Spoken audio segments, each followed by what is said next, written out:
Greetings, fellow investigators, and welcome to our video podcast, Into the Darkness, where my friends and I play the Call of Cthulhu role-playing game. I'm your host, Tom Rayleigh. Call of Cthulhu role-playing game is a game of imagination within the confines of the dark universe of H.P. Lovecraft. There are great rewards to be found, both as players and as game master. This is especially true when the scenario is one that you have written yourself. One of our players, Luke Strom, has written this scenario. It's not his first, but it's the first one he's run for us. The scenario is entitled The Terrible Secret of Lot X. Luke Strom is the author and the game master for this one. Before we begin, let's go ahead and introduce our players and the characters that they are going to be portraying. Morgan, why don't you go first? Good evening. I am Cornelius Felton, the second, named after my father, Cornelius Felton, of course. I love great adventures and great friends. Cool. Keith?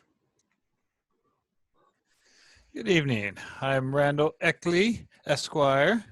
I am the lawyer for Cornelius and the one that gives him the advice that he usually disregards. Jason? Hello, I'm Jason, and tonight I'll be playing Aldous Gladstone, a South African big game hunter. He's about 58 years old, a little past his prime for hunting, but he still thinks he's 20 years old. Good friend of the family. Okay. I'm playing Gertrude Firetag, Aunt Gertie. It's Cornelius's aunt, and she's an antique dealer. And Brian?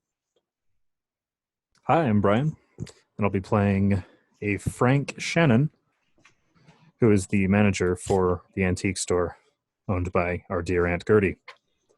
Excellent. So, without any further delay, let's begin our journey into the darkness. Luke? Okay, certainly. Thank you.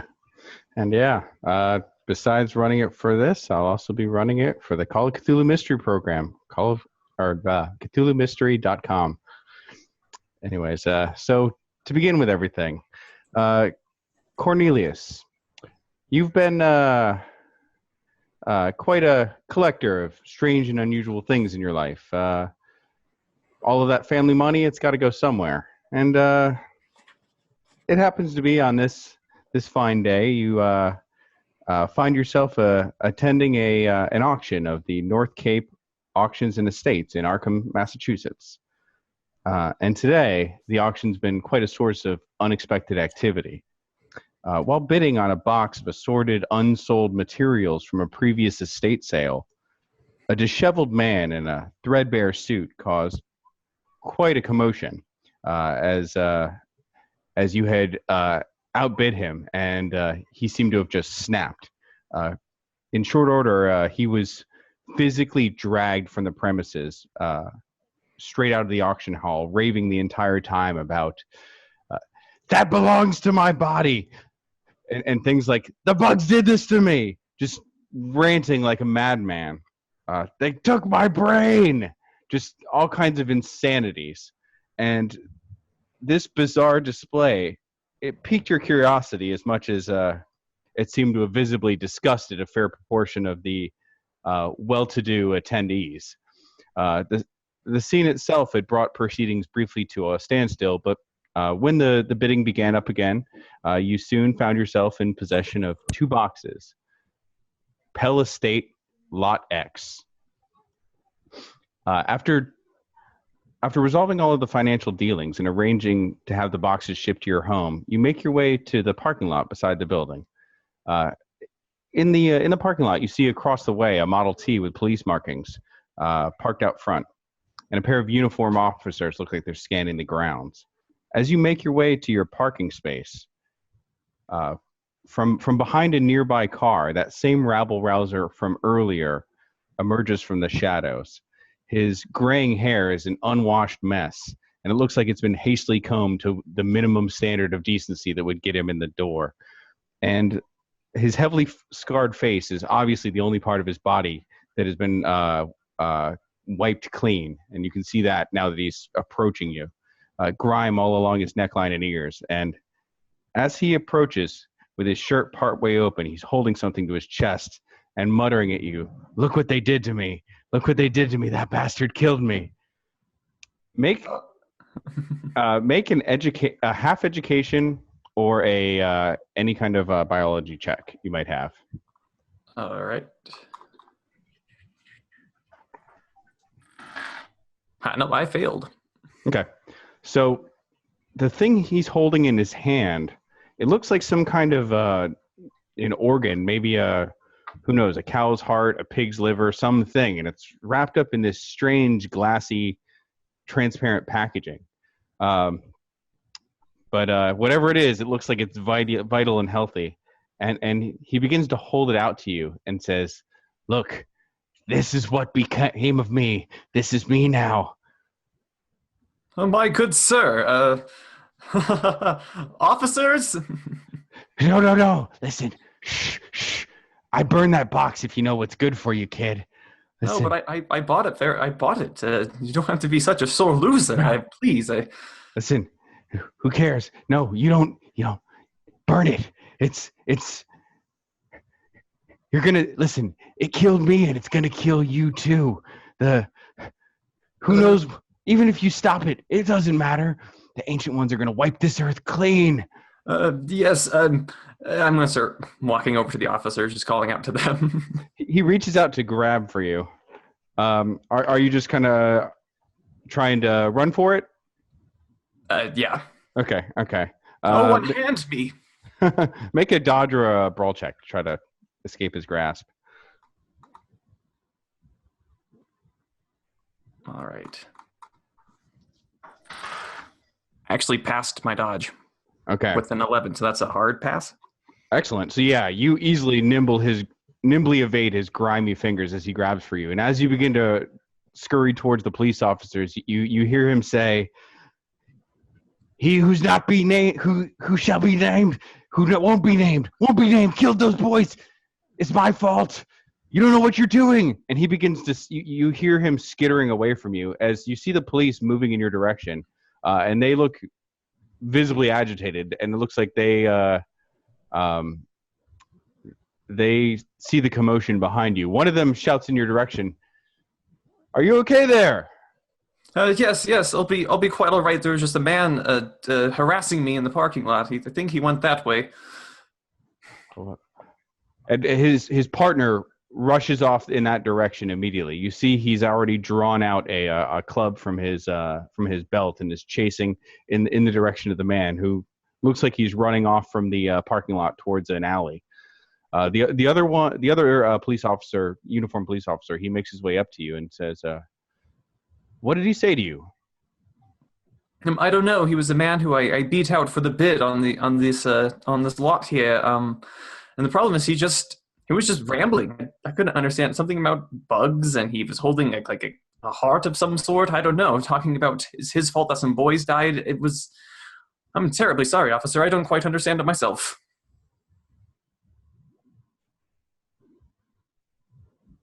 Well, hopefully we'll be able to stop him. I'm glad to hear you're okay. If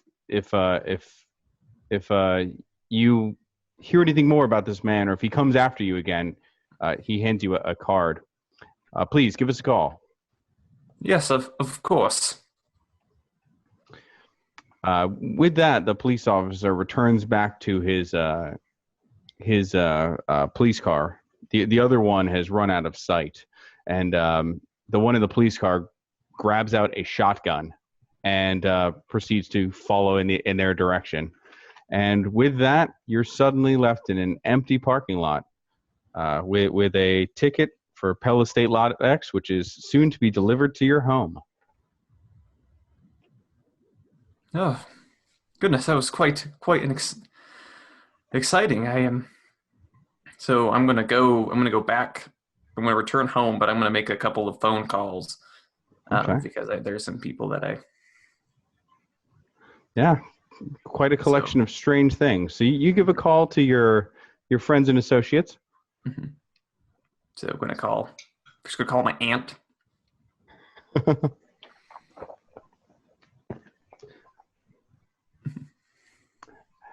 You're muted, Tom. Good afternoon, timeless treasures. And Gertie, how are you? It's Cornelius. Yes, how are you doing?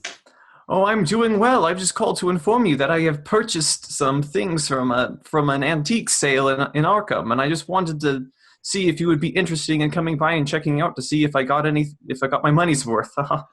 Yeah, sure. I can take some time this afternoon. I think we're planning on closing early anyway. Mind if I bring Frank along? Oh, of course. I love talking to Frank. Always great. All right, I'll see you in a little while, hon. Yes. Clyde, get away from the register. All right, I'm gonna call Gladstone. Okay. Gladstone, you're muted. Hey, hello? Gladstone, how are you, my good man? Cornelius, my boy, how are you? Oh, I'm doing great. I was just wondering if you would want to come check out some interesting items that I've purchased in Arkham. Oh, absolutely. You still at the old house? Of course I am, but listen, I have to tell you, there was a man who was so bitter that I beat him out for the items that he accosted me in the parking lot. Are you all right? Yes, I'm fine, but it must mean we got something quite interesting. Where are you now? I'll come and kick his teeth in. No, the police, I believe, have already done that. Don't worry about it, Gladstone. Just come to the house. All right, I'll be there post-haste. Thank you. Click. And finally, my lawyer. This is Eckley carrying kings. Hi, Eckley. This is Cornelius. Mr. Felton, what can we do? Wasting your trust fund again? Maybe. I need you to come by my house. I purchased some items from Arkham, and there was a dispute by a man claiming that the items were in fact his. I just want you there just in case we have to resolve any unfortunate circumstances pertaining to that. Oh, you know I'll be there. You're my number one client. Of course, these will be billable hours. Oh, of course. As always. Well, I will head right over. Thank you. With everyone contacted, soon the entire gang makes their way to stately Felton Manor, and it's not long after, as everyone's enjoying a nice brunch, that the delivery is brought around, and 2 boxes labeled Pell Estate Lot X arrive at the home. With the boxes, you open them up, and there's a little bit about the estate that they belong to. A Charles Pell, age 42, of Arkham, Massachusetts. From what little bit of biographical information there is, which some of which you learned about during the auction, apparently he was a local importer, dealing with goods from other countries, particularly Chinese goods. Although in the last year of his life, he'd become a rather avid rare book collector. Within the 2 boxes, the manifest lists the following: contents of automobile trunk, backseat, and glove box, unsorted. Within the boxes, there are mostly foreign knickknacks, many of which are of Chinese origin. There's a 10-gauge double-barrel shotgun. Looks like it's from an old European gun maker. There's some kind of strange insignia resembling a burning branch within an offset irregular pentagram carved into the butt of the gun. A box of 8 shotgun shells that have all been loaded up with what looks like rock salt. There's a kerosene canister, empty, a sack full of ashy, musky-smelling dust. And as you open the sack, the way the light hits it, it has a strange, iridescent, almost glowing quality to it. It's very unusual. There's a Chinese dao, a sword. Looks to be rather old, but that's what you brought Aunt Gertie over for. There's some signature chops as well, basically Chinese signature stamps. some coins of various denominations and ages, some poetry scrolls, most of which are in classical Chinese, and a skull carved in silver trim with what looks like is possibly Tibetan written on it. Of particular note, beyond all of these objects, is a leather-bound notepad. The beginning of the notepad is mostly full of receipts and inventory, the sort of things you'd find for an importer dealing with purchases and things. The last third, though, is rather unusual. Who's going to be the first person to take a look through this notepad that you find? Mr. Felton, I'll take a look through that, make sure that there's nothing in there that you shouldn't be seeing that could expose you to lawsuits, of course. Oh, of course. Thank you for watching out. Oh, I bring you to these things. Okay, certainly. This all looks like quite a conglomeration of stuff. Was this found in Pell's trunk? Yes. Yeah, contents of automobile trunk, backseat, and glove box. So this was all in his car. Yeah, and I'll post it in the chat so you guys can all kind of see it. Let me take that out. All right.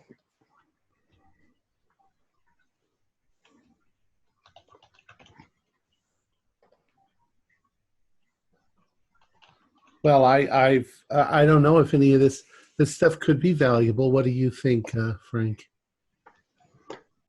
I don't know. I'm not sure what all these Chinese knickknacks are going to do. All these little gewgaws. I don't know. Some of it is. Could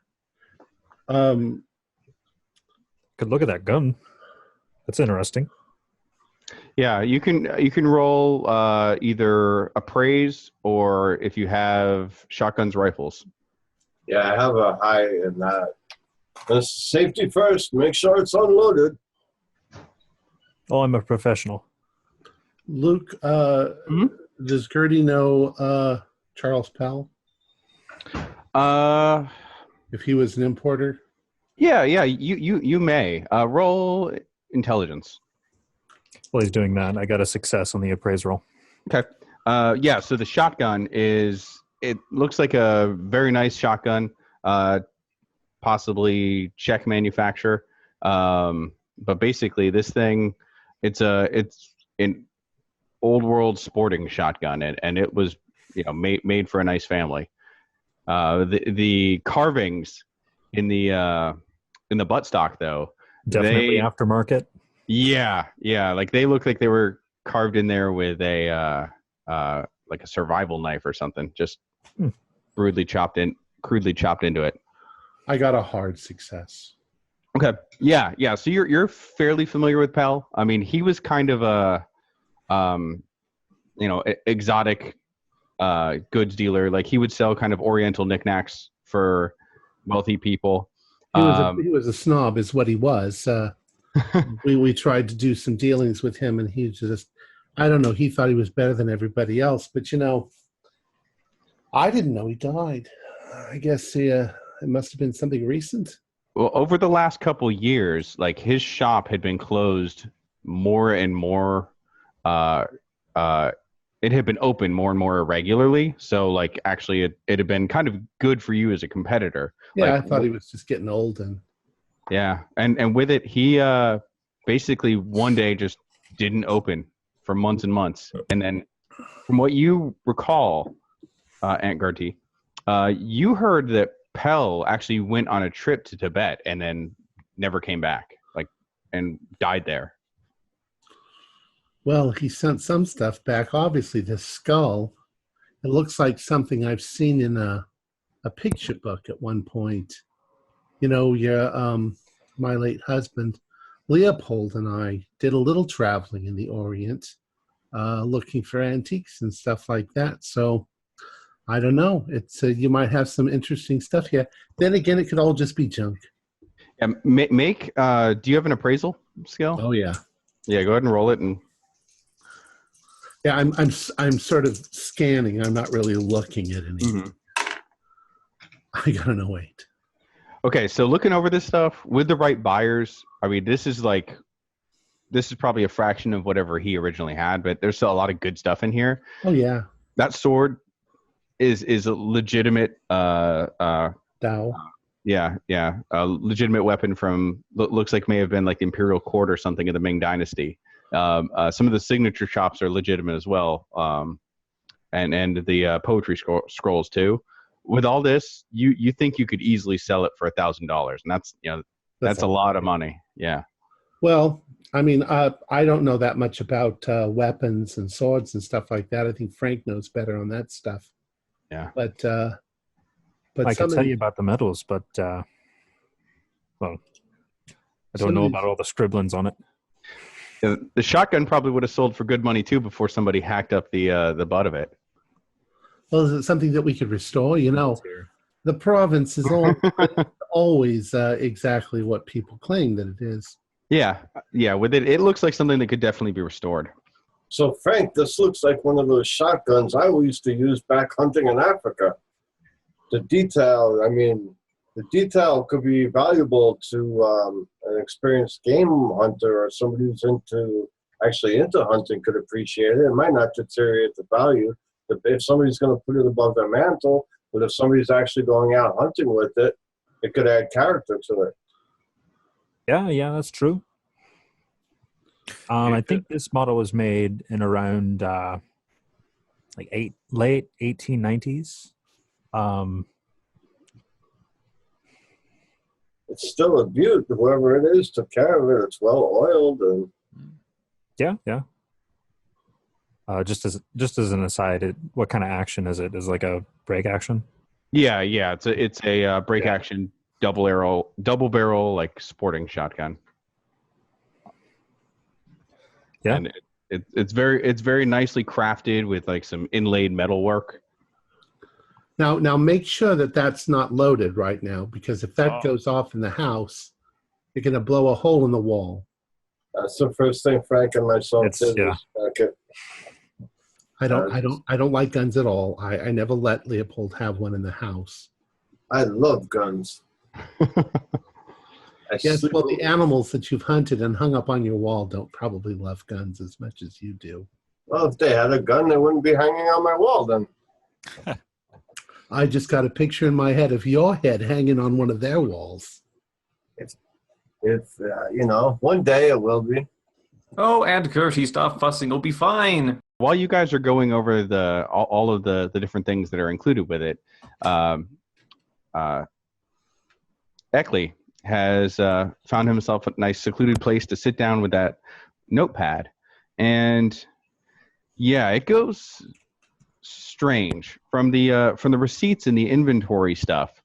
The back third of it is just journal style entries and what looks like definitely just kind of like scribblings, like if you were taking notes on a book you were writing, and didn't want to write in the margins of the book, you'd write somewhere else. Some of that looks like this, and it's very, very strange. There's cryptic descriptions and notations in this book referencing other materials, and kind of as you get into it, it talks about just strange kind of occult matters.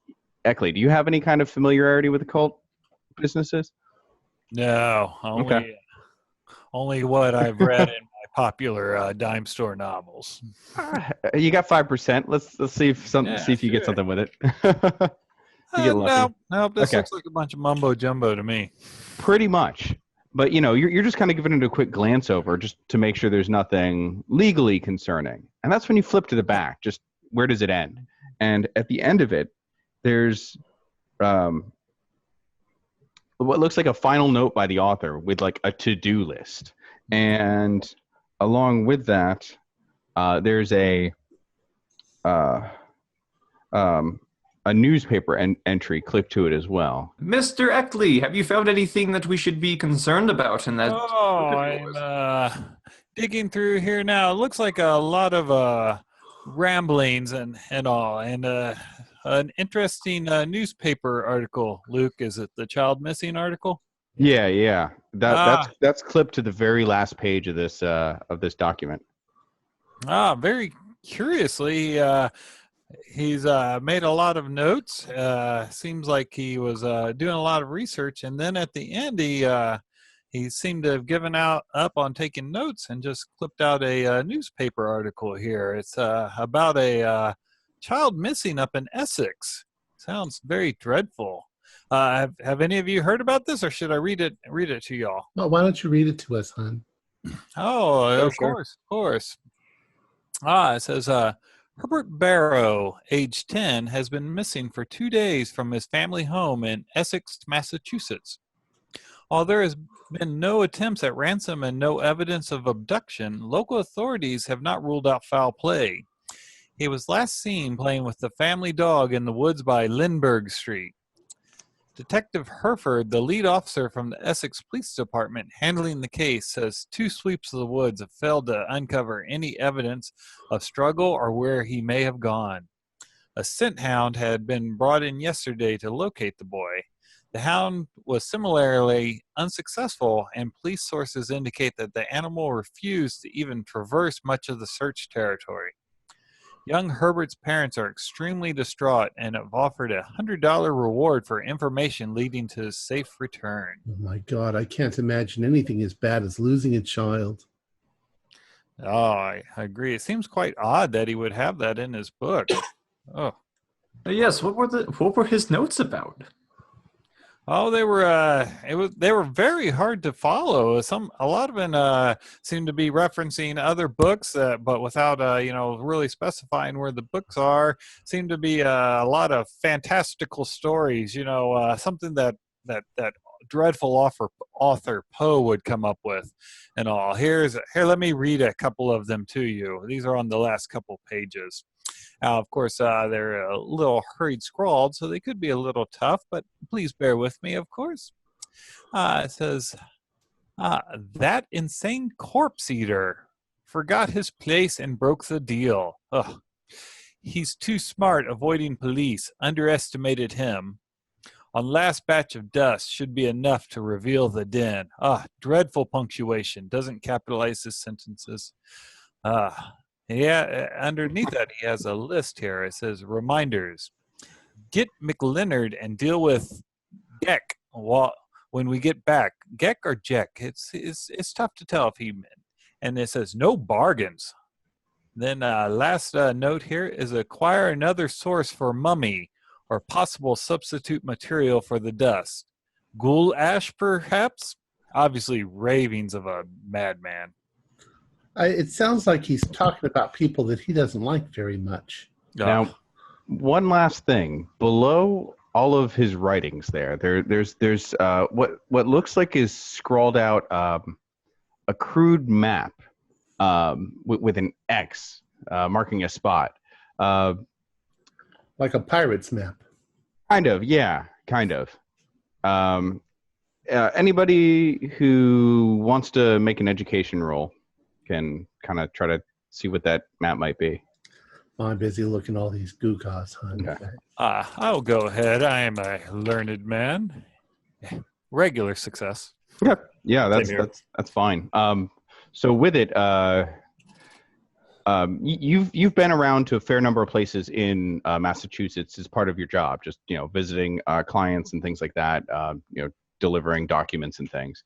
You've been to Essex in the past, and that map looks like it's part of Essex, and looks like the X that he seems to have scrawled on this last page there is a forest on the west side of town. I, of course, share this information with Cornelius, and it's like going, this is very strange. I recognize this portion of Massachusetts, and quite disturbingly, or maybe just coincidentally, it's referring to the place where that child abduction occurred. Oh, I hope that this man wasn't involved in it. That could be a significant legal entanglement for you, Cornelius. Well, when did the child disappear? Was there a date on that article? Not from the portion of the article that's torn off. No.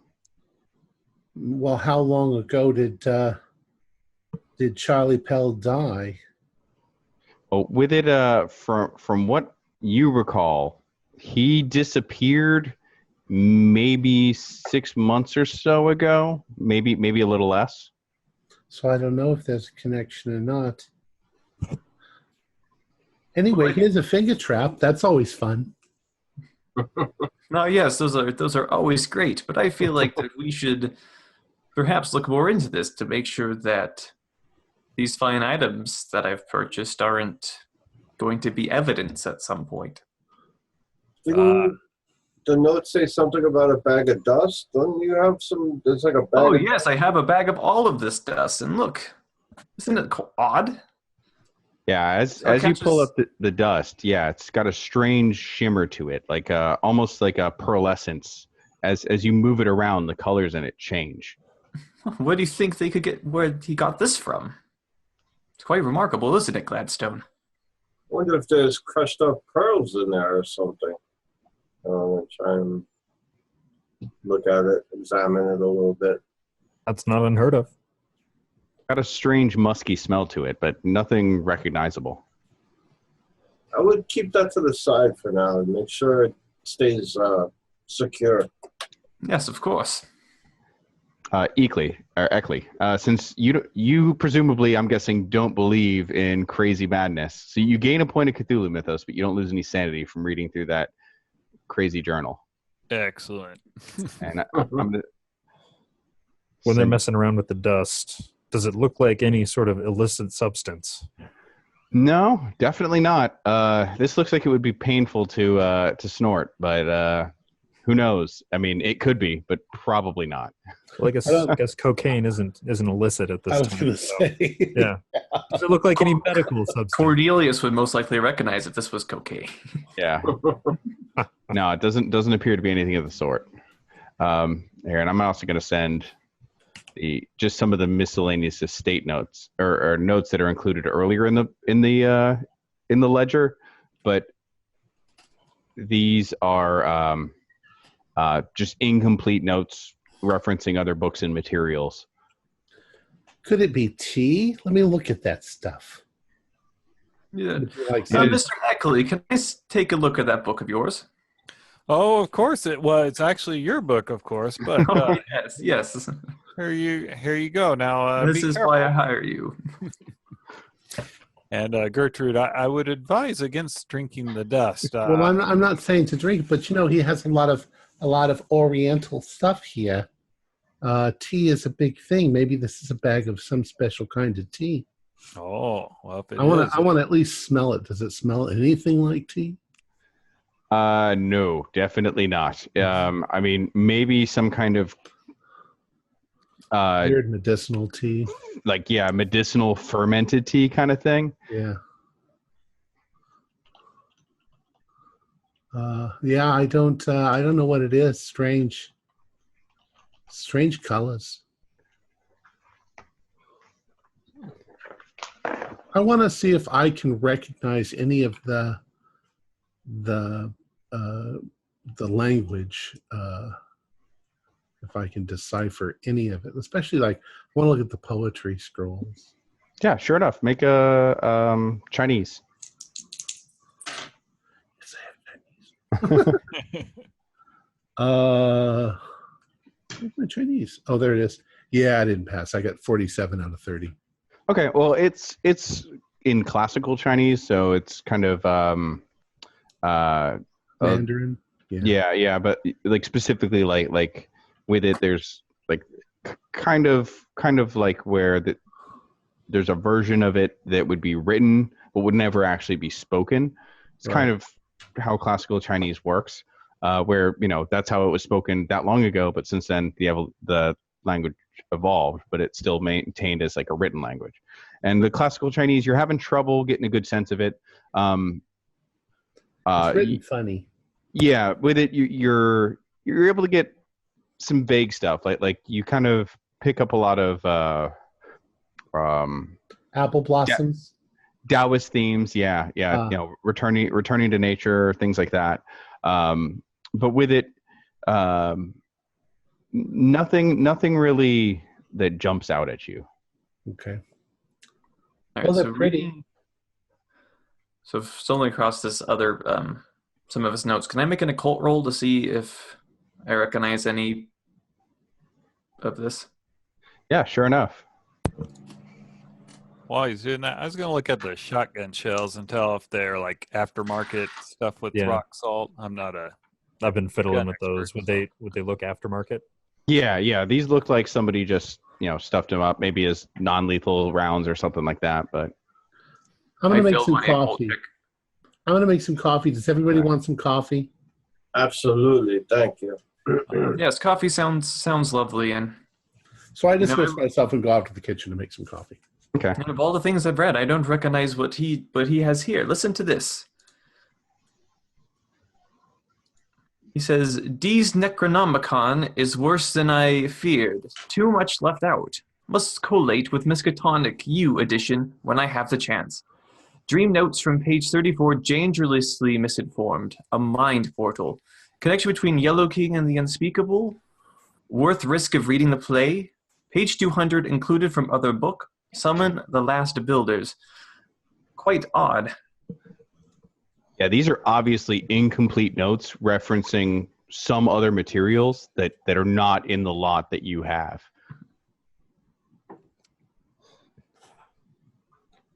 Like I said, I feel it's just a ravings. Probably he must have been getting a little dementia near the end, which is would account for why his store was being closed so often and everything. But there, Cornelius, if you want to pursue, maybe if you could combine those notes with the books, you might have something that's worth even more, and you could turn a nice profit off of this. Yes, that's exactly what I was thinking. I wonder how difficult it would be to obtain some more of his possessions. Well, except for these shelves. These are crap. Aunt Gertie might know where to get. Look at the glue on the rim. Aunt Gertie might know where to get some of his old other holdings. She's in that business. She might have some connections. Here we are. Cream and sugar, Mr. Gladstone.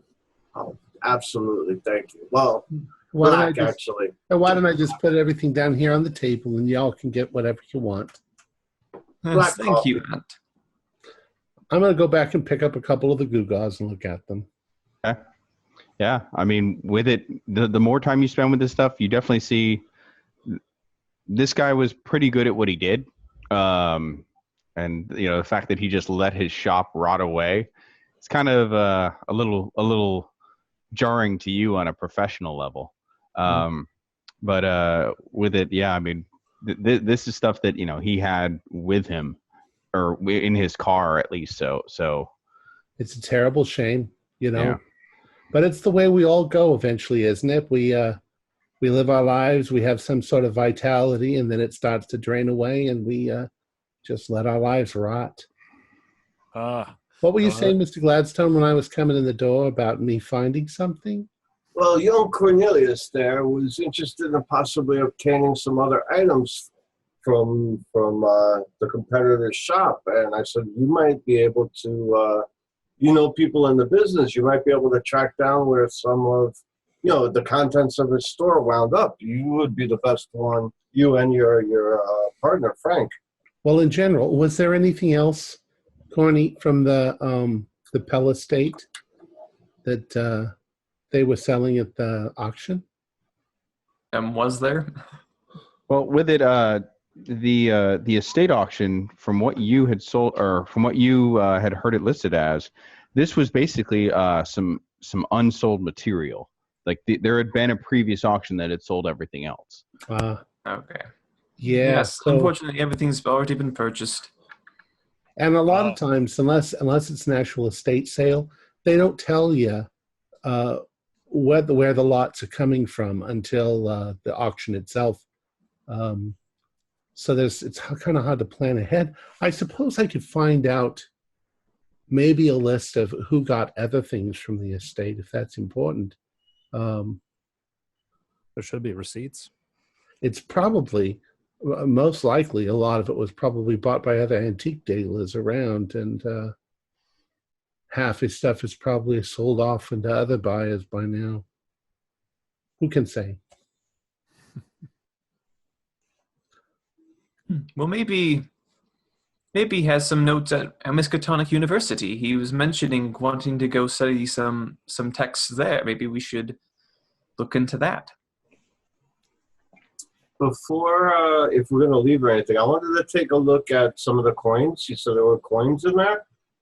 Yeah, And yeah. I'm a pretty well-traveled man from Africa to Turkey, Spain. So I wanted to take a look at some of the coins and see if anything, catches my eye. Sure enough. Make an education check. All right. 39 out of 45.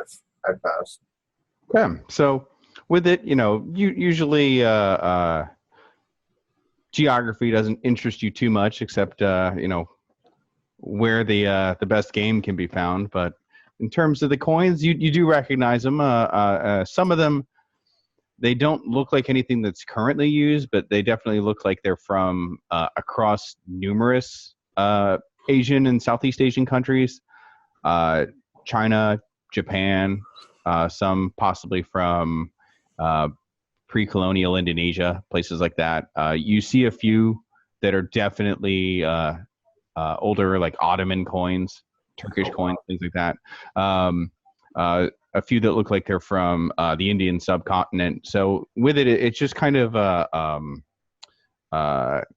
a broad spread of coins, but there's nothing really that stands out as far as anything particularly unusual.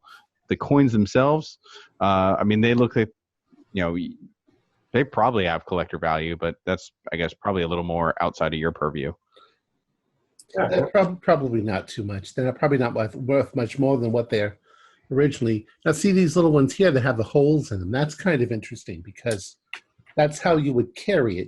You'd run a silk cord through that, and you'd wrap it up and you'd hang it on your belt. It kind of made it difficult to steal your coins unless somebody came along and snipped the cord. Quite ingenious. Oh. Well, thieves will find a way no matter what.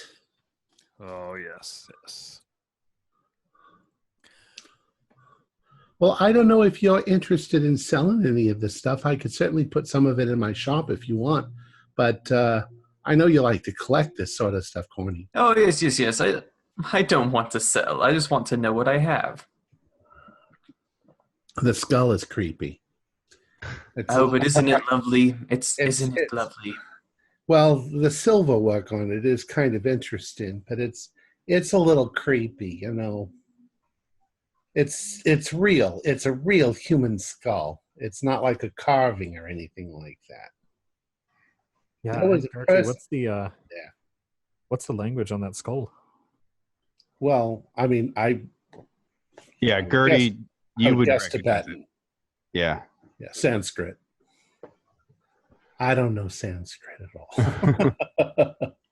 Yeah, you know enough to probably recognize it because you're familiar with Buddhism. Yeah. Yeah. I'm going to go put it prominently up on a shelf. Probably prayers for the dead. That would look great right on your mantle, right above the fireplace. Oh, yes, Gladstone. You've always had an excellent eye for this. I want to put it right over Yes, the of course he has. He knows exactly where to put dead animals' heads on the wall. Yes, isn't it? It's such a great skill. I wish I had it myself. Do you still have that stuffed ostrich I sent you? Yes, I do. Good. God, that monstrosity. It's in the other sitting room. Yes, it stares at you when you're in the room with it. It's supposed to stare. It gives It's because character. it's fond of you, Aunt Gertie. I keep telling you this. Gives me the creeps. I don't like small animals. I don't like big animals. I sent you the pheasant. I know that probably wound up in the trash.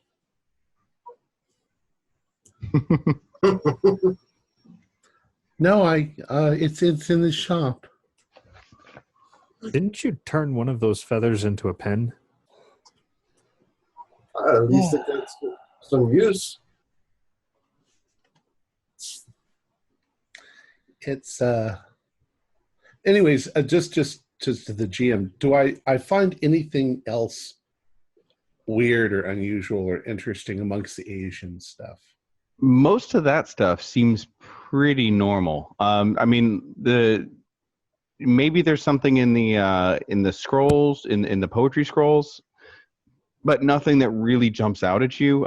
You know, without if you had more time to study these, you know, get out Right. your classical Chinese dictionary and actually go over them, you might be able to find some information out of them. But you know, from the general layout of the knickknacks, the coins, the sword, the skull, all that stuff, it's unusual, valuable, but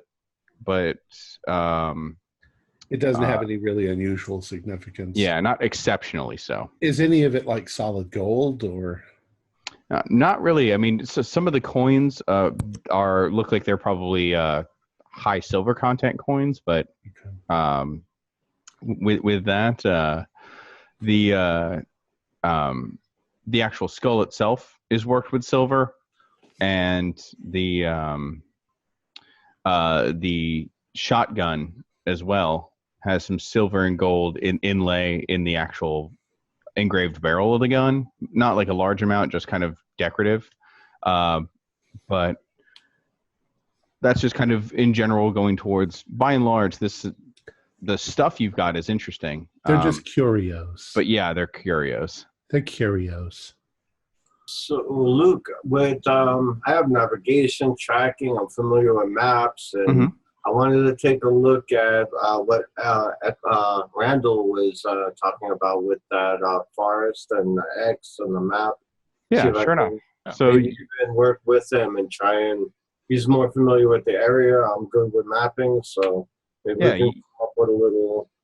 You take up the leather bound notebook, and looking at that last page of it, yeah, you see there's the newspaper clipping clipped to it about the missing kid. It references him going missing in woods. From the map you see there, I mean, it looks like, I mean, from everything that he's put together, it looks like he's possibly even. I mean, it almost looks like he put together a little expedition that he just never went on, like he was going hunting. I'm sorry, minor note. Not all of the shotgun shells were the salt. Some were regular, but regardless, between that and this information, I mean, it almost looks like he was ready for some kind of an expedition, almost like a hunting expedition. And the fact that he references working with someone else to go find a den. I mean, it definitely that speaks to you of this guy having planned something. So I'll make that clear to the others. Our good friend here was planning some sort of a hunt, for lack of a better word. A hunt in Massachusetts. I mean, he had shotgun, he had the map, there's an X on the map. Do you think he was trying to hunt down the Lost Boy's dog?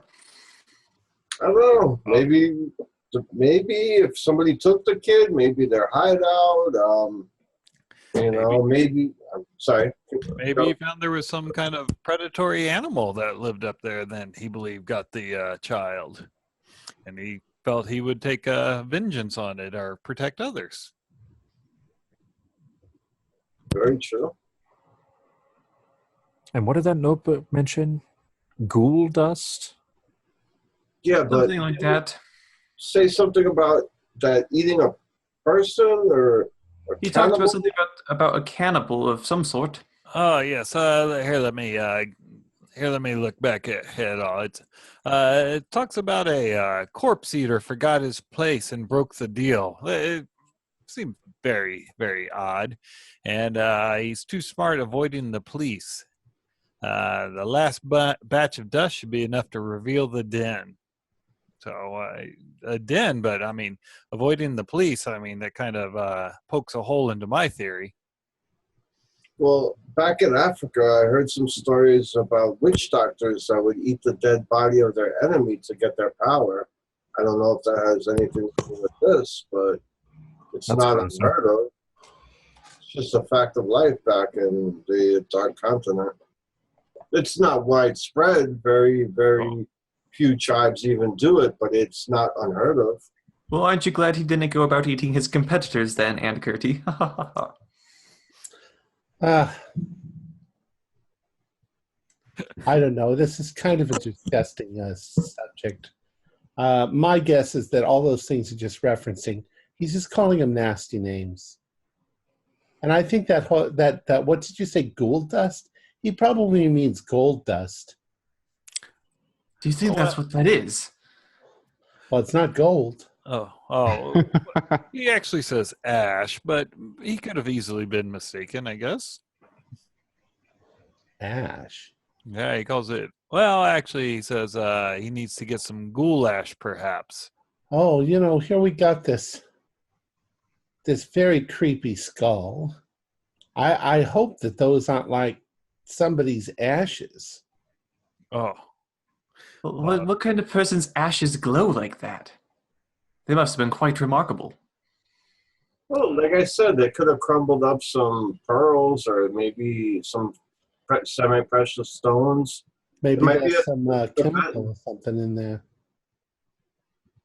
Is it glowing or is it just like reflective of light?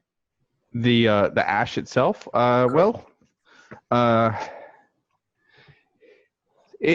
it's hard to say. Like it's kind of really just luminescent. Like the light hits it and it just shines in this weird shimmering way. You actually kind of take it into a dark room or kind of peer into it.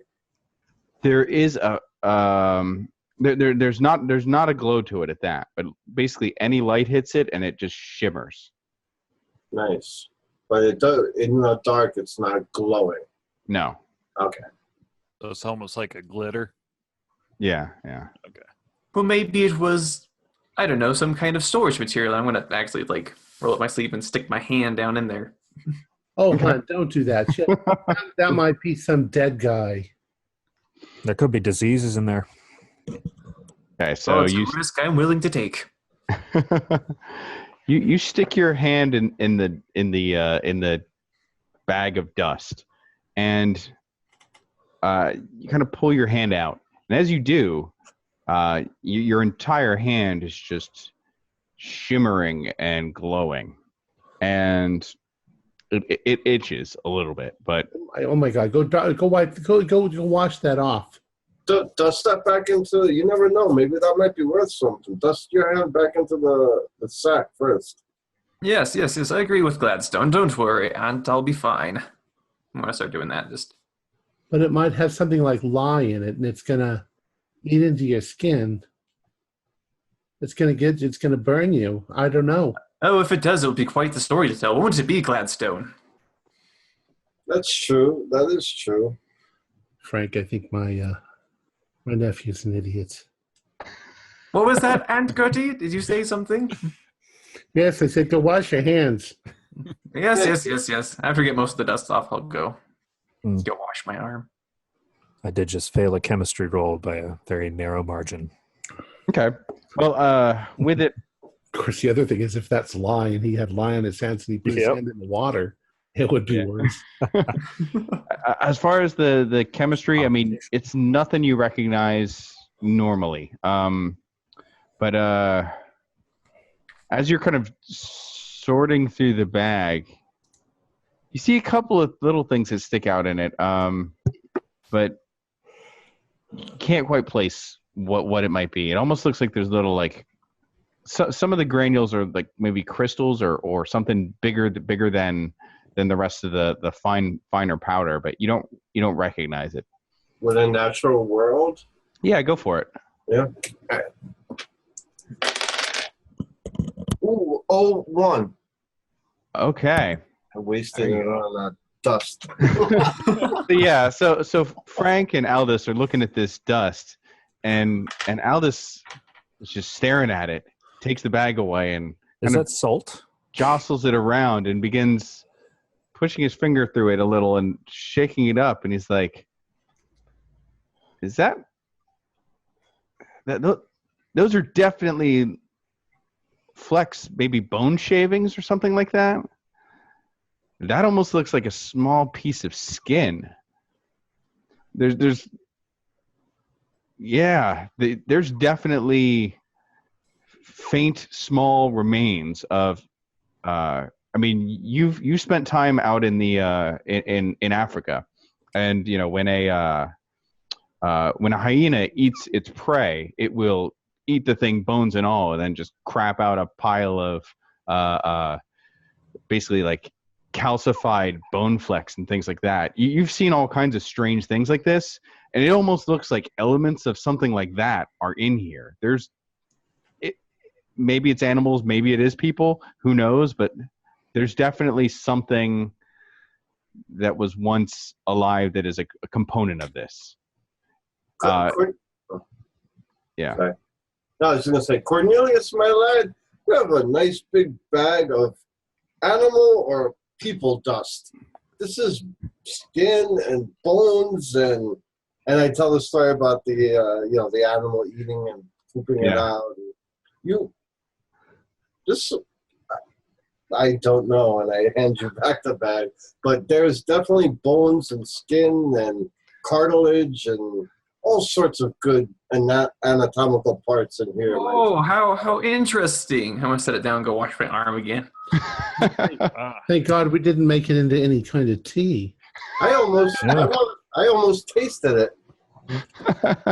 Oh, So did this nut upend a funerary jar? So why was Charles Pell driving around with dead people in his car? You might have some great Tibetan monks' ashes here.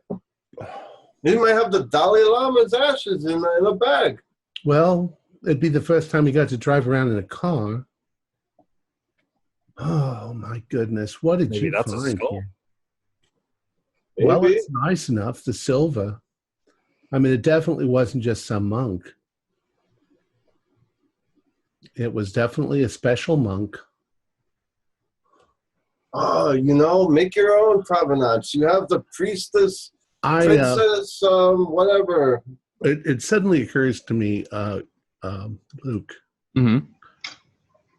Does the skull open like a little? Oh, the top lid? Oh yeah, it does. Okay. Well, I go. Oh, I forgot about this. I saw one of these in a book, and I click the little thing and I open up the top. Oh, jeez.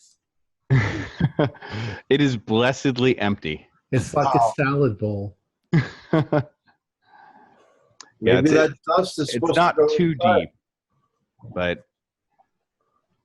Maybe that was the idea, that you put the ashes into the skull.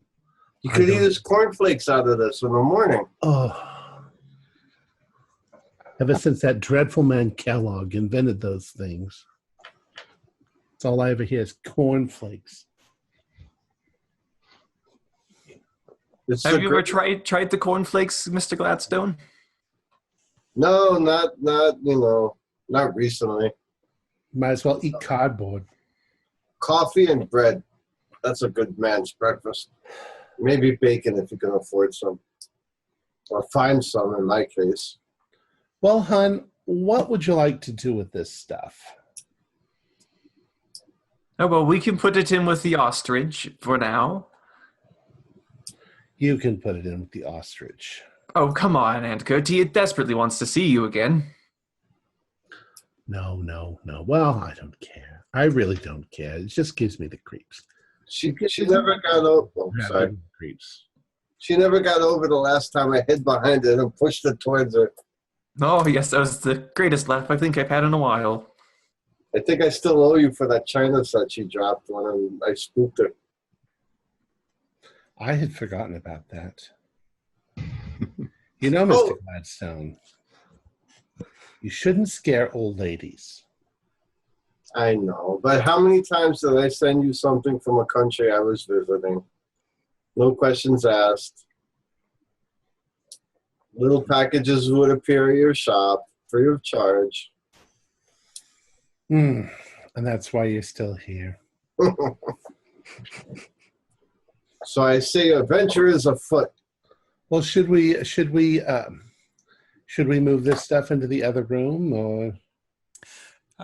I'd agree with that, Cornelius. I think we should keep it together just in case, this was tied to a crime. I'd hate for you to be liable for any tampering with evidence, well, even if it was unknowingly. Well, I don't think that you should bring the police into this at this point because we might be completely wrong, and we don't want to waste their time. No, of course not. I wasn't planning on doing that. I just think we just need to keep it together before I move it into a proper place I can find for it. And the ostrich does need some friends, I think. As much friendship as a sword and some dust can give an ostrich. Well, the skull will give it something to look at and to look back at it. You have quite the macabre room, aren't you? No, thank you. You should see his little Zuni fetish doll. Oh, what now? No, don't worry about that. I believe that we need to go to the library. All right, I'll go with you. We don't have any. Do you have anything else to do, Frank? Well, Max is still running the shop right now.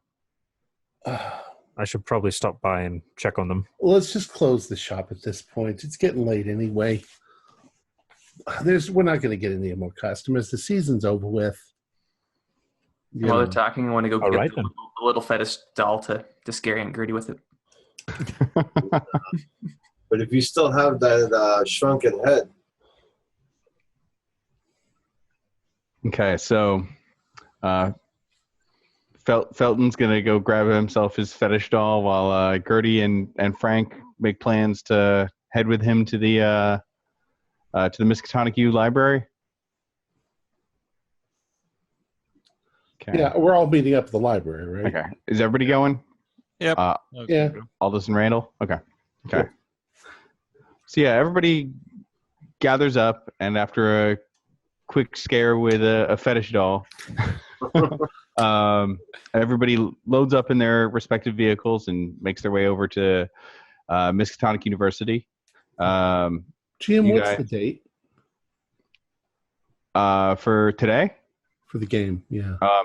It is August, I think, 15th of 1928.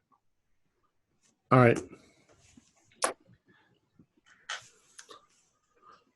And you guys make your way into the library. There's a number of students in here. Looks like they're probably grad students or something like that, working on dissertations and things like that. But otherwise, it's pretty empty this time of year. There's a few professionals making use of the library, but otherwise it's quieter than normal. And you guys make your way in. The librarian at the front desk, a demure middle-aged woman, says, "How can I help you all?" Yes, dear. I was wondering if you could point me to your backdated newspapers. I was wanting to look for a story that I found an article clipped out of, and I haven't found when it occurred. Oh, certainly. The newspapers would be over there behind me to the right. With it, we've got quite a selection from across the Eastern Seaboard, as well as a few select papers from around the country and around the world. Is there anywhere specific you're looking for newspapers from? Oh, specifically, I'm looking for the township of Essex, Massachusetts. The Essex Examiner. Yes, we've got that. Ah, yes, very alliterative. Thank you. Does anyone else? Randall there. Anyone else? Can I help you? Yes. Have you ever heard of the books, the Necronomicon and the King in Yellow? At the mention of the Necronomicon, her eyes go a little wide, and she says, well, I'm reading out a little note card I wrote. yeah, about that book, sir, I believe Professor Armitage would need to speak to you regarding it. With it, we had some security concerns, and if you don't mind waiting here for a few minutes, I'll go get him, and he can discuss whatever it is you may have interest in. Oh, of course. Thank you. Before I go, do any of the rest of you need assistance with anything? Well, I'm not sure, hon. If you have anything on Chinese translations. Well, with that, yes, we have some in our language section, as well as quite extensive history selection as well. Well, I don't need the history. I'm just I want to see if I can find. I've got some things I wanted to look at and see if I could translate them. This section over here? Yes. All right. So I'm going to wander over there and. Okay, so you wander over there, and yeah, then she gets up and goes to find Professor Armitage. Meanwhile, we'll go over to the newspaper. Get that out of the way real quick. With it, the Miskatonic University is a pretty well appointed and organized place. Eckley, if you want to make a library use check, you get a bonus die because it's pretty simple what you're looking for. All right. And I'm helping with that too. Okay. So. Cool. I got an extreme success. Okay. So the two of you guys are flipping through the newspapers. You guys find the Essex Examiner pretty quickly and begin looking through. You actually pick up one of the more recent papers with it, and just kind of, it's a strange thing. Like there's a mention in one of the most recent papers about the transient camp located on the outskirts of town seems to have picked up and left. Just kind of a strange thing. But you guys begin to go through a few more papers back over the last 6 months, a year, and you eventually do find the notes about or the papers about that boy's disappearance, Herbert Barrow. But with it, besides his disappearance, it looks like his isn't the only one. There have been a few different disappearances over the past year from Essex and some of the nearby unincorporated communities around there. A number of people disappeared and just have not been found. And all of them are basically cold cases at this point. Okay. Meanwhile, oh, sorry. What were you saying? Are they of various ages? Or are they more children like Herbert was? Well, it seems to be kind of a combination. You see a few children that have gone missing. Herbert's the only one that went missing from Essex proper. But with it, kind of similar things. People out on their own disappearing, and all within several miles of Essex or those kind of between the two of you guys are able to get a sense of probably that where these disappearances center around is actually those woods west of town. Good. All right. So the boy's disappearance is not the only one.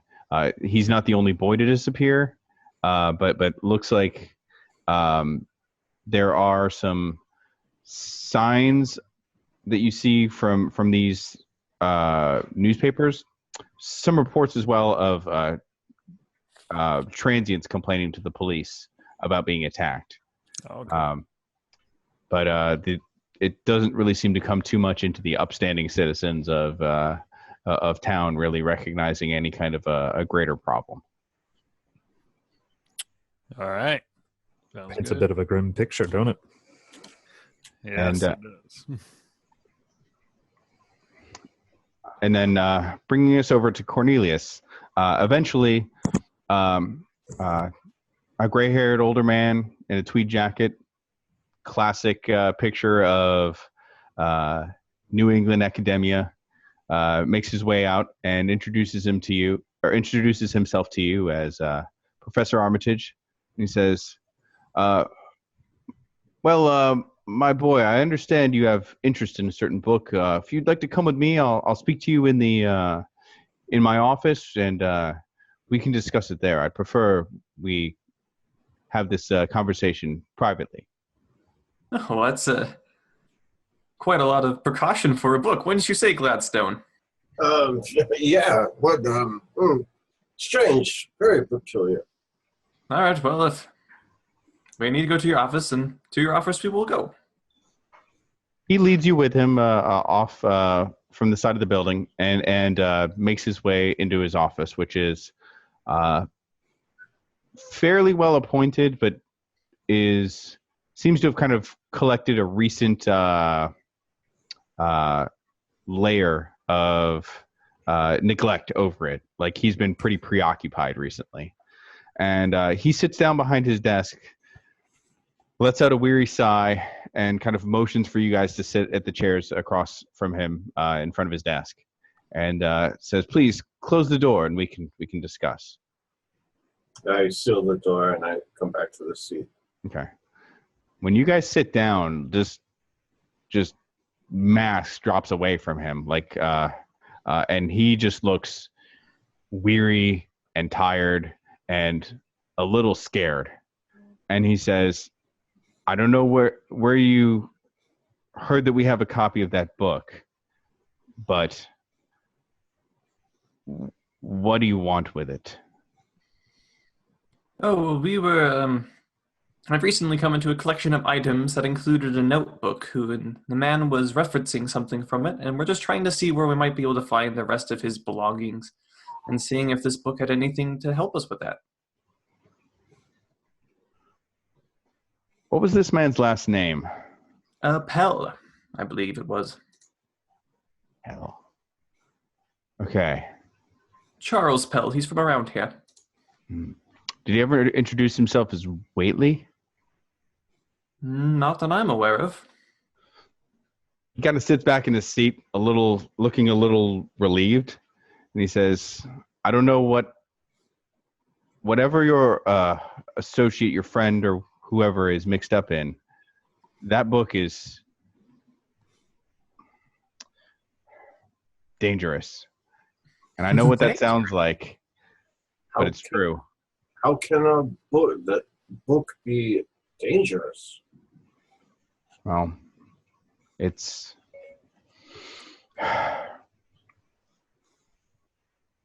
has a history, and a very unpleasant one. I'm sure you've heard of Carter and his expedition in the Valley of the Pharaohs, King Tut, and all of that. Absolutely. That sort of thing. Misfortune follows in its wake. Poppycock. That's just old wives' tales. I've seen it. Anyways, it's bad news. Whatever your friend has,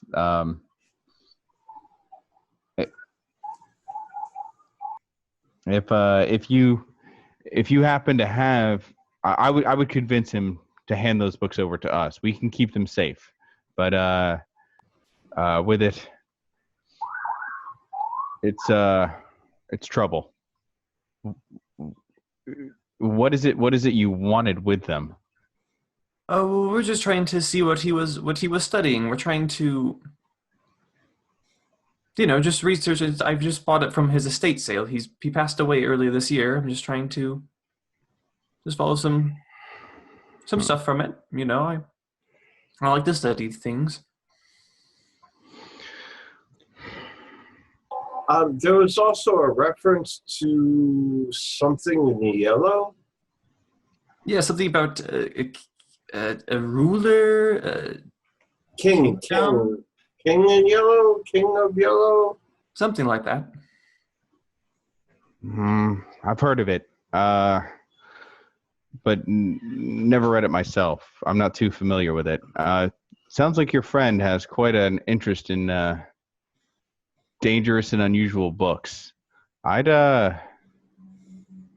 your own sake, steer clear of him. Oh, still clear. He's we'll just say he's a little bit under the ground right now. There was also some mention of dust, some sort of dust, and something about a cannibal or eating a man eater or flesh eater. I don't know anything about that, but I think your line of inquiry speaks for itself, my friends. Speaks of what? We're just trying to see what the man was interested in. That's all. Well, if that's the case, I'm sure whatever he was involved in, I've never met the man myself, but all I can tell you is it's trouble. Well, if we happen to come across anything obscure or unusual, is there a way that we might be able to get in touch with you, or? Certainly. You can contact the library, and any message will be relayed along to me. Like, absolutely? Like? Oh, yes. All right, very well. Because, we'll see. Maybe something might come up and we can drop it off for you for safekeeping. Who knows? I know how absurd that sounds, but... I mean, we don't have it in our possession like ours. Is just a mutual acquaintance, but... Well, as an academic, I find myself loath to say it, but in some cases, some books perhaps should not survive the test of time, and that's one of them. It's a rather odd thing to say from intellectuals such as yourself. Oh, I assure you, it's kept me up at night. Those considerations, quite dreadful indeed. Now, but if you find anything more, I would be happy to again take them off your hands, keep the books safekeeping. But I can tell you, if whatever books your friend is involved with were destroyed, I would not shed a tear. Well, do you have any copies here at the library? Indeed, in the special books collection, but unfortunately, due to a recent attempt at theft, I'm afraid we've had to increase our security dramatically. I'm afraid currently it would not be available for viewing. No, is the book locked away because it might bite people? Oh, no, nothing of the sort. But again, misfortune follows it. All right, well, good luck to you. Hopefully, books stop haunting your dreams, and good luck to you. He stands up and he goes to shake your hand, and when he does, he holds onto it for a little too long and kind of grasps your hand with both of his hands, and he says, "Good luck to you. May God be with you." No, boy, yes, thank you. May God be with you too. I'm kind of motioning to Cornelius, like, let's get out of here. Does he let go of my hand? Yeah, he does. Okay. But yeah, he holds it for a little too long before letting you go. Definitely uncomfortable. Okay, well, we'll be seeing you, I guess. Meanwhile, yeah. So you guys make your way out of his office, and leave Professor Armitage sitting behind there. Meanwhile, we come to Aunt Gertie, who is looking through the language section. You can make a library use with a bonus die. 42 and 48. What's my library? 35. Okay. So, Well, you find some stuff. It's not immediately useful. You think you'd probably need... I should have written them down. Yeah. For the things that you've got, it'll probably take you a little while, but you're pretty sure if you came back to the library, gave it some time. Can I check some of these books out? It's university, maybe not. Well, I go up to the librarian. Hon, is there a way I can borrow some of these books? I'm not a student. Well, I'm afraid with it, we'd have some paperwork to do, but depending on the books you're interested in, as long as there's nothing from any of our restricted collections or our student reference books, that would be possible. All right, if you give me that. I'm looking around. I'm like, where did Cornelius go? I don't see him. I'm sure he'll come back here when he's done. Yeah. As you're filling out the paperwork, Cornelius and Aldous make their way back from their meeting with the professor around the same time as Frank and Randall have their list of disappearances from Essex. And everyone's kind of gathering back in the same place around this time as Aunt Gertie gets her collection of books and her fresh Miskatonic University Friends of the Library identification badge. Now, I must say, pigs flying are much out the window. Nothing I can ever see in my life I think will top a librarian who's scared of books. Gertie, you have to see this guy. It's like when he mentioned the book we wanted, it's like we were asking for like the devil himself or something. Well, but you told me just now that there was an attempted theft. Maybe it's a really valuable book. You know, books, I mean, I know a lot about antiques, and books, when they get old, they get very delicate. And the older they get, the more delicate they get, and they don't just let anybody touch them. He said he wishes these books would be burnt or destroyed and turned to dust. Value or not. I know fear. I've seen fear in men, and this man was afraid. So afraid you wouldn't even let us look. I don't know what to say. I know that in a lot of places they make you wear white gloves to touch any of the... when we were in France, we went to the library there. It's a beautiful library, but you can't touch any of the books. They bring them to you with white gloves on, and they turn the pages for you. Oh, yes, that sounds quite nice, but we didn't quite get that treatment here. Mr. Eckley, did you guys find the man who was scared of newspapers by chance? No papers written by the Marquis de Sade or whoever blasphemous tome you apparently were looking for. Unfortunately, we found something based in reality that is quite a few names and descriptions of hobos, but yes. As Frank was mentioning, lots of disappearances. Of people around from the hunting grounds that Mr. Gladstone was pointing out. More kids? Some kids, but of various ages. I was unable to recognize a pattern of. It seemed, except for.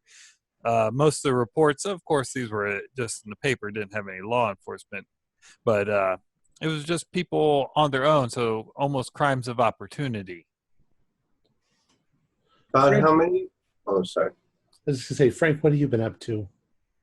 I've been helping Randall. Yep. That's the question of how many. Yes. In total, looks like maybe about 5 children from different locations, the one from Essex proper, and the The transients are harder to get a good grip on, just because it's just kind of as a footnote, and the police didn't seem to be treating it nearly as much of a source of import as the missing children. And I mean, Well, if a transient goes missing, who knows? yeah, exactly. Short of the other transients, although the disappearances kind of both appearing seem to have pushed a lot of the blame onto a small transient community that had basically just recently disbanded. Yeah, the hobos go missing or leave, and then suddenly. Well, I imagine hobos go missing all the time. They just get up and they get on a train and they go someplace else, and the other hobos don't know. I mean, they don't know. Why would they? Well, there were reports of a camp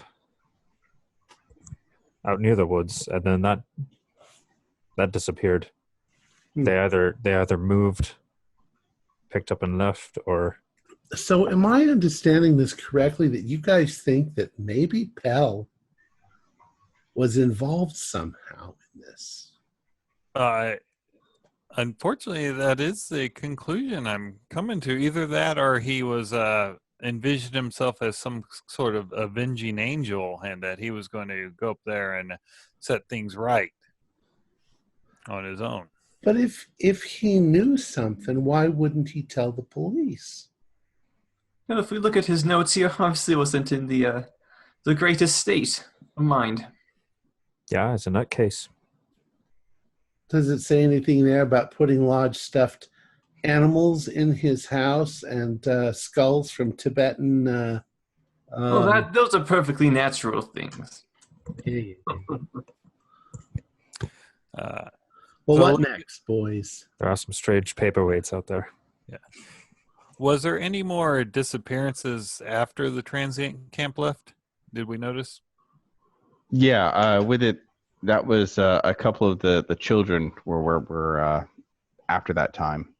But one of the things you guys had noticed was much like in the newspaper clipping that was included in Pell's journal, the child Herbert Barrow, when he went missing, they searched the woods and they didn't find anything. And there are several other of the newspapers kind of corroborate this, and there have actually been, from the look of it, multiple searches of that area, because it doesn't seem to have evaded the police. That those woods are kind of a central area around which a lot of these disappearances are occurring from. Well, if you have a predator, let's say a bear or a lion, it would attack a weaker, wounded creature or a younger creature first because it's easy game. If maybe we have a bear here and was attacking the homeless or transients, they picked up their camp and fled. Then it went after children because it's the next easiest thing. Maybe is there mountain lions in the area, or? I don't think there's mountain lions in New England, but there probably are bear, maybe even wolves. Possibly. So it could be some sort of creature taking out the weakest prey. Well, who are the irresponsible parents that are just letting their children wander around the woods? I mean, Sure. that's crazy. Especially when they know there's been other abductions, or I think they've been eaten by an animal. It's worse, maybe they're falling in a hole somewhere. That's true too. Well, maybe. But Gladstone, Yes. are you thinking what I'm thinking? A hunt is afoot. Yes. Well, you got a fancy new shotgun to use too. You know, I've Oh. heard stories.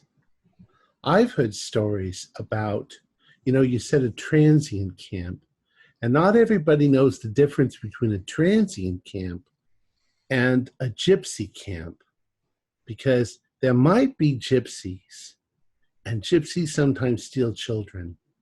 That is true. I've heard those stories in Morocco, Turkey. And circuses steal hobos. Well, Really? hobos go to work at the circus. Circuses maybe, but gypsies in New England? That'd be a first that I've heard of. But maybe there weren't. Maybe there weren't gypsies, and they gypsied themselves in, because that's what gypsies do. After the Great War, some of them did flee Europe. I don't know. I just share stories I heard. Well, I guess we'll go find any of this out. But do you think they might have been wanting to use the bits of the dust to maybe try to attract the animal? Didn't it say something in the notes about discovering its lair? Yes, with the dust. Maybe that was his intention. You said it had a smell. Hmm. Maybe you're Yes, right. maybe Maybe it's an animal lure. That might explain. Maybe those aren't people. Maybe they're dead animals that have been crushed up. Yes, that makes sense to me. It's bait. Like fish meal that I put on my roses. Hmm. Oh. But yes, I believe we should go on a little hunt. We need to stop by my place and get some rifles. Well, I'm not very good with a weapon, and it's getting late. Maybe we should have dinner before we leave. And I would need some business to tie up to hand off to my partners if we're going on a jaunt. Yeah, look, we don't have to go tonight. We can go tomorrow if you want. Who wants to traipse around the woods in the dark anyway? Oh, well, I've worked with Cornelius many times, and sometimes he gets some wild hares that he wants to do. Yeah, well, I insist we wait until daylight. Yeah, you always do hunting at the dawn. You don't hunt at night. Yes, and Gladstone is the expert here. So it's agreed. We need provisions and weapons and compass, and I'll make a list. Yes, Gladstone and I will get everything prepared. And so you can all meet back at my place at dawn so we can go hunting. All right, hon. I'm going to have to tell everybody at the shop that we're going to stay closed. Frank, you want to come with us all? Well, I I'll have don't to know if see. you've got stuff to do tomorrow or anything. I'll have to see what my Bethany thinks of it. It will be fine. It will be fine. It will be a grand trip. Here we go again. So, with that, I guess you guys all retire for the evening to meet up early the next day, where Aldous and Cornelius have various provisions and things set out, pith helmets for everyone. And with that, I'm guessing so that you can be there at around dawn. The plan is to meet up while it's still dark, maybe 5:30, 5 a.m., something like that, and then drive up to Essex. All right, I'm probably a little late getting there, but I had to get I had to get it out of storage. It's my old khaki safari outfit that I had when I was in Africa a number of years ago. Well, 25 years ago, but still fits. You have any more of that coffee there, Gertrude? It's a little early for me. Oh, well, I can make coffee if you want. Let me go make coffee. Oh, thank you. Yes, but be quick. Yes, sir. So you all About then I stroll in. coffee yourselves up, and everyone's dressed to the nines for a gay old time and in the New England safari scene, and make your way up to Essex. What are you guys bringing as far as equipment of note, other than just kind of basic stuff? Cornelius is bringing along some of the dust from the bag, as well as the new shotgun he's got and the shells that came with it. Okay. I'm bringing a picnic basket full of food. Okay. Just a hunting rifle and a pistol. Okay. Not a hunting pistol, but I will bring my umbrella because I don't want my good clothes to get wet. I don't have a lot of clothes for traipsing around in the forest, of course. And my galoshes. Okay. It's not likely to rain this time of year, but a compass, canteen, a knife, whatever I would take on the hunt. Okay. So everybody's ready to go. And Frank, you bringing anything? Yeah, I'll have my gun. I'll have a light lunch packed and just a little knapsack. I packed some food for you too, hon. Oh, thank you. Can we get a map of the area we're going to? Yeah, that's easily done. You guys get a map of the county, and Essex is prominently in there. It's northeast of Arkham, not that long a drive out. So you guys get yourselves a map, and actually you're able to kind of look at the hand-drawn map that you have and compare it to the other one, and sure enough, it's a perfect match. And yeah, so you put an X on the map in the forest west of town, and proceed to make your way out there. The early morning drive is nice and brisk and cool. Slowly the sun rises just as you guys are arriving at the forest on the west side of the town, and you guys see the sun rising through it, and it's a beautiful day. With that, everyone makes their way into the forest. Are you guys going to try to park in town and then walk there, or did you want to just kind of park nearest to the X, kind of pull your cars off to the side of the road, and then make your way in? Yeah, just pull off the side of the road, hon. Okay. So yeah, you guys park. Nobody's going to bother our car. This is 1928. Yeah, you just park. Close up your doors and everything, and grab up all your equipment and head out into the forest. Who's leading the way? I will take point. Okay. Do you have navigate skill? Yes, I do. Okay, you get a bonus die because you've got a map, and you specifically mentioned bringing your compass and everything, so you've got plenty of equipment, and it's not that difficult. All right, let me roll that. 12 on the first one, so I don't even really need to re-roll. 12. Okay, so yeah, you have a pretty good idea of where he was marking on that map, and as you get maybe about a half mile away from it within the forest, everybody make a listen or a natural world check.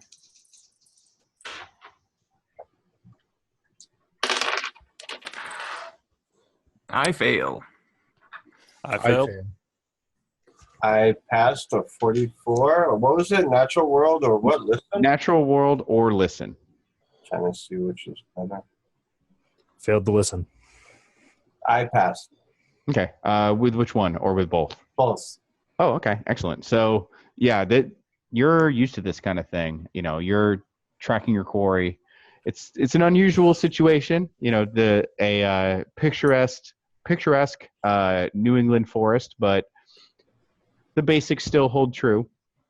And one thing you notice as you begin to close in on the marked den, things have gotten quiet, unnaturally so. Like you don't see squirrels skittering around or birds or anything like that. I mean, off in the distance in other directions you can hear it, but in the direction you're walking you don't really. And for this time of day, with all the commotion that dawn brings, that is not normal. You should be seeing something.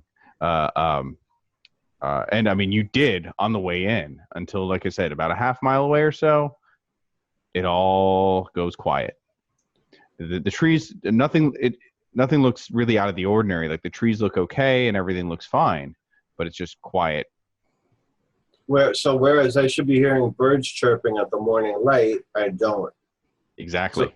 So I bring that to the attention. I'm like, I explained just in detail like you did to all of them, very hushed, very toned, pulled everybody in. I said, I thought we were coming out here half jokingly, but this is extremely peculiar. Oh, it looks like Aldous, it's a blessing from God. The insects have finally stopped bothering us. Right, but last time I heard this was in the Serengeti, and there was a lion around. All the other animals fled because there was an apex predator here. well, I guess Now maybe Pell was onto something. we are here, and there's nothing. Not a squirrel, not a bird. Something is out here. Are we not apex predators, though? Yes, but until you face a lion, I'm just saying for maybe Gertie, get in the middle. Stay in between somebody with a weapon. I sort of grab a hold of Frank's arm, and I'm like the great white hunter. Gonna protect us from lions.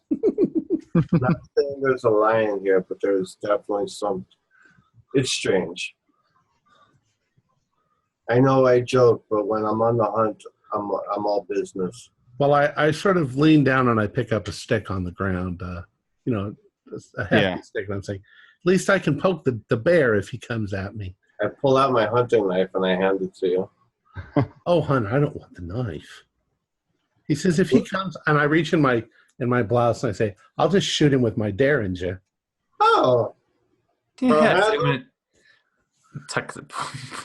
yeah. There you go, Gertie. And the pointed stick has a better reach anyway. Well, the Derringer would just make the bear mad. Okay. So yeah, she's got Aunt Gertie now has a nice formidable club that also doubles as a pleasant walking stick. So with that, the rest of you guys are all following in the wake of Aldous as he makes his way forward, and pretty quickly you come to a small clearing,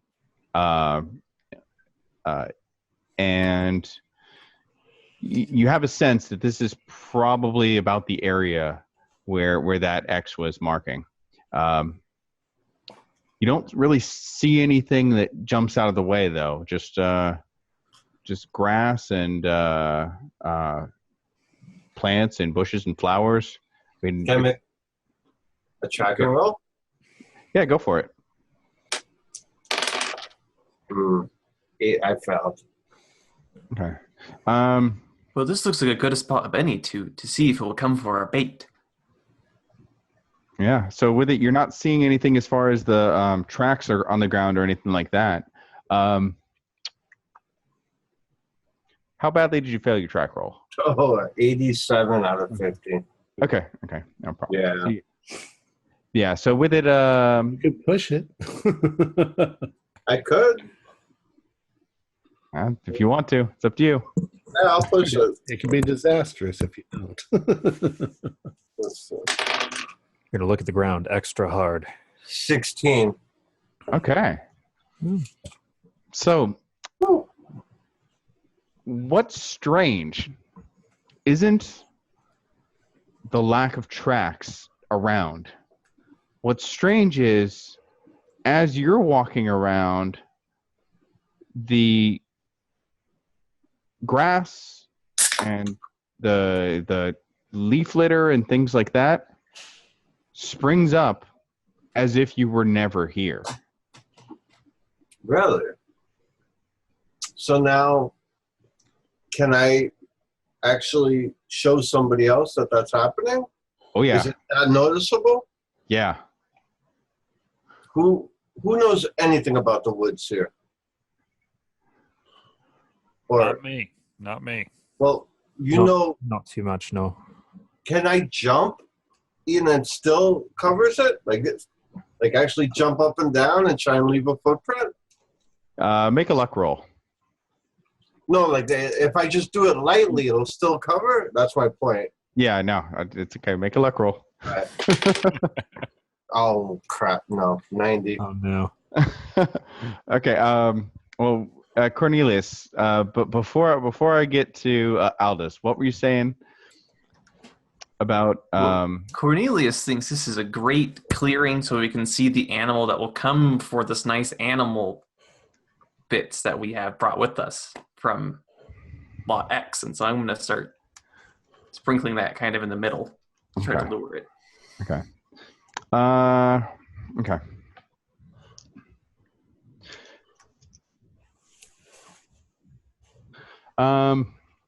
Aldous, make a jump check. Hold on once.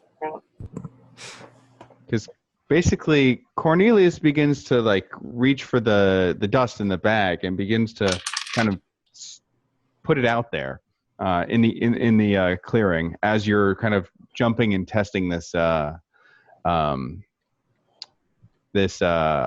strange phenomena with the grass. Can I use a luck point? Yeah. Got 31 out of 30. So if I spend one luck point, I'll just pass. Okay, that's good enough. Yeah, so you spend your luck point, and so basically, as you're jumping up and down a little bit to kind of demonstrate this, you hear a cracking, and with it, the cracking is like wood, and Cornelius is kind of tossing out this dust, which begins to sprinkle and glow, and the glow just spreads in your direction as well, and kind of in all directions, and the grass begins to fade away, and you see what looks like the side of an ancient sailing ship or something like that, just muck covered and buried in this clearing, and you realize that's what you're actually jumping up and down on. And these planks underneath you look pretty rotten. One of them begins to give away, and you tumble to the side to kind of get your weight off of it as quickly as you can. But you're pretty sure if you hadn't moved just then, that you would have gone crashing right through a rotten plank.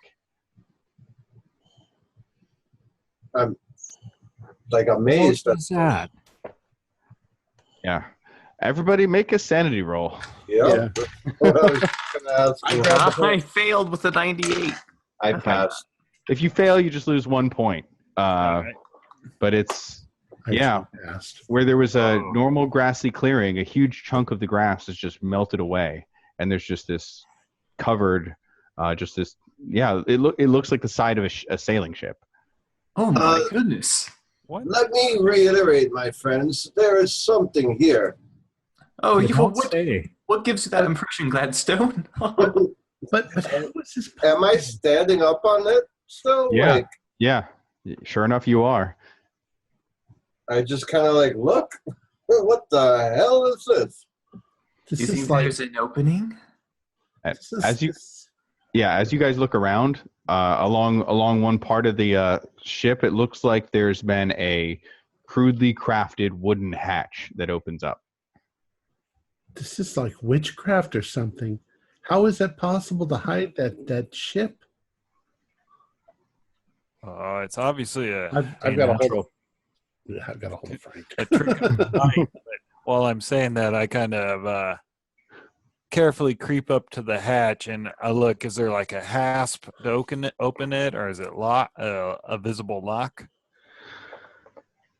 With it, it doesn't look like it's locked or anything like that. Looks like you can just pry it open. It looks like it's kind of. It doesn't really have like a handle or anything. It looks like it's kind of just designed to be kind of pulled open. It's really roughly crafted. Right. Well, I will. Good thing I brought this umbrella, and I kind of try and pry it under there and see if I can get enough leverage to get it to move. Yeah, you're able to pry this old wooden hatch open, and a smell assaults you of just like old damp wood and rot, and it is unpleasant. Take out my handkerchief and I offer it to Gertie. Jeez, what a smell! Ugh, awful. Smells like one of the things you've bought before, Cornelius. Oh, something terrible. It's all Oh, rotten yes. down there. Yes, it brings back fond memories. But I still don't understand how it could have been hidden like that. He Ain't could have natural. washed up here on shore hundreds of years ago. Maybe This even far into before all the Massachusetts. settlers. Before all the settlers, even. Who knows? Oh, did anyone bring a electric torch so we can see? Is it dark? I'm assuming it's dark looking in there. Yeah, there's the shaft of light Right. from the open hatch, but inside it's dark in there. I But mean, how- you can probably see a fair ways just from the light shining in, but it's pretty dark and earthy in there. But how could a ship be here? It's like Same way an ostrich can be in my sitting room. Somebody brought it here. We're thinking too hard about this, Gertie. you think somebody brought this here. Well, how else do you think it got here? Do you think this wood just like cut like this just grows out of the ground? I think it's very strange. We're not too far away from the sea, are we? No, Essex is a coastal town. Mm-hmm. Maybe during a hurricane or something, nor'easter. Oh. Maybe it's an old pirate ship. I never imagined for a minute I was going to go on this kind of an adventure. It's kind of exciting. It is, and these are billable hours, of course, Cornelius. And I kind of come over and I look down into the open hole now. I agree, Randall. You should be paying Cornelius for this adventure. Looking down into the hole, there's not really like an actual ladder or anything like that, but you can kind of see some of the superstructure of the ship. Looks like you could probably climb up it. Okay. Yeah, why not? I'll try it. I'm gonna try and kind of just see if I can ease myself down. It's like going, one of you guys are coming behind me, right? Oh, be Yes, careful. that's the spirit. Be careful, Mr. Eckley. Yeah, you take your time, and you're able to slowly and carefully pick your way down. And yeah, you're standing in this shaft of light with the darkness kind of spreading out beyond you a fair ways from this. As you begin to move away from the side so that someone else can follow after you, you kind of see down into this subterranean warren. And now that you're down here, actually, it's not that bad. There's what looks like phosphorescent moss kind of growing in patches down here, and it actually it doesn't entirely light the place up, but there's this, like, rather than being pitch black, it's like there's kind of a gloom about the place where you can kind of faintly make out a lot of what's down here. And this area, it almost looks like some kind of a primitive home. You see like a bench set up. This slanted floor looks like it's part of the interior of the ship that was long ago smashed and kind of knocked at a side angle, and now it's basically the floor of this place. But in here, you see some strange things, piles of what look like old clothes. You see a few blankets in here. On a what looks like maybe a wooden, almost like knocked together curio cabinet is some trinkets like pocket watches with keys and coins, things like that. There's a torch not lit sitting on a small table besides that, along with a few other things. One of which sitting almost on what looks like a kind of a raised dais is a small pile of immaculately clean unlike everything else in this place, children's shoes. Oh, well, that makes me sad. What do you see down there? It looks like a home, but there are piles of shoes, child-size shoes down here. Oh my God. And with that, Eckley, make a listen check. All right. No, fail. Okay. So, yeah, as he's describing what he's seeing up to you guys, Eckley, all of a sudden, you just get this sense that something's moving in here. And then a voice that feels like it's probably within arm's reach of you. You didn't see it in the darkness, but it says, "My shoes." and that's where we'll end it for tonight. Outstanding. Our players included Morgan Llewellyn, Brian Daly, Keith Craig, Jason Melnichuk, and myself, with Luke Strom as the keeper of the secrets. We're currently producing up to 4 shows a week with music and sound effects added in post-production in order to create a richer listener experience. We provide audio-only versions of our shows free for you to download from Podbean or iTunes. We have a new patron who calls himself Mole Man. He has pledged $3 a month. Thank you very much, Mole Man. If you'd like to become a patron, visit our Patreon account. Just $1 or $2 a month helps us a lot. There's a link in the description below. Like, share, and subscribe to our channel, and punch the bell icon for updates on our latest shows. And leave us some comments. We like reading them and answering any questions you might have. This is Tom Rayleigh, together with all the members of our gaming club, inviting you to journey with us once again into the darkness for another adventure into the universe of H.P. Lovecraft and the Call of Cthulhu role-playing game. Until next time, good luck and good gaming.